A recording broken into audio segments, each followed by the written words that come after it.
Alright, hello everyone, welcome back to the BattlePlans podcast. So today we're going to, first, this podcast is going to come out a little bit later. Sorry about that. Also, I'm a little bit sick, so if my voice sounds different, that's why. So, how do you conquer the Roman Testudo formation? Well, basically, it's going to be very difficult too. Especially because normally you're going to have less infantry than a Roman Testudo. So with that in case, I'm just going to leave infantry out of this battle, mostly because they'll just move to your infantry and slaughter you. So we're going to be dealing with cavalry and horse archers, how we can beat the Roman Testudo with that. So first off, right off the bat here, you're not going to want to divide their attention. Now this seems kind of counterintuitive, but the reason for this is that they're going to, they have a lot of troops, right? And they have a large area, or they have a large perimeter, and you're not going to have as big of a perimeter, and so when you're attacking them, they just get to use more troops against less of your troops. So that's definitely not something that you want to do. Let me just drag this unit over. There we go. Okay, basically, it's going to look like this. We have our cav up here, our horse archers down here. The thing with Roman Testudo is that they're slow, or they're slow, relatively slow, especially compared to horses. So what you can do is, with your horse archers, I would recommend moving them around. You want to, encircle them. Not encircle them, but you want to attack specific points of them, so they have to lift up their shields. And then, when they lift up their shields, let's place these guys back down here. This is the larger part of our strategy.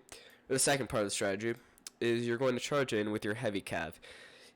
Or, you could do it with light cav, but you're going to want heavy cav. So, they raise up their shields, blocks their vision, horse archers shoot, heavy cav runs in, and rinse and repeat cycle. Eventually you're going to wear them down unless you make a critical mistake. That's how you're going to counter it with cavalry and horse archers. Another thing is if you have ballistas or scorpions, stuff like that. The shields are good, but they're not that good. So that's another way to do it.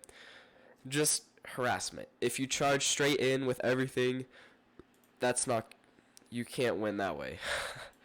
If I just charge in with all of this cavalry right here, it may do some damage, but they're going to get encircled, and these guys have a ton of troops, and usually they have medics too to attend to the casualties. Yeah, and if you're only using your horse archers, if that's the only thing that you're planning on using, that's not going to work either, because, their shields are massive, protect basically almost all of their body. You're going to get a few casualties, but you're going to run out of ammo, and you're going to get tired real quick. So that's the main way that I found out. Now, you don't want to use regular archers or infantry. I've already discussed infantry, but regular archers, while these guys are slow, the Testudo is slow, it is eventually going to be able to catch up to your firing archers, and that is something that you do not want to happen. So, yeah, keep in mind that you want to try to attack them from one side, hopefully one of their smaller sides if they're in a rectangle formation. So that would probably be their length. Like in this, you'd either attack their left side or their right side here. And that's the main way that that's the plan that I've devised. Yeah, you want to attack these sides. Not these sides, because there's a lot more troops that can attack you on this side. So yeah, I hope you enjoyed, and I'll see you next week. Adios.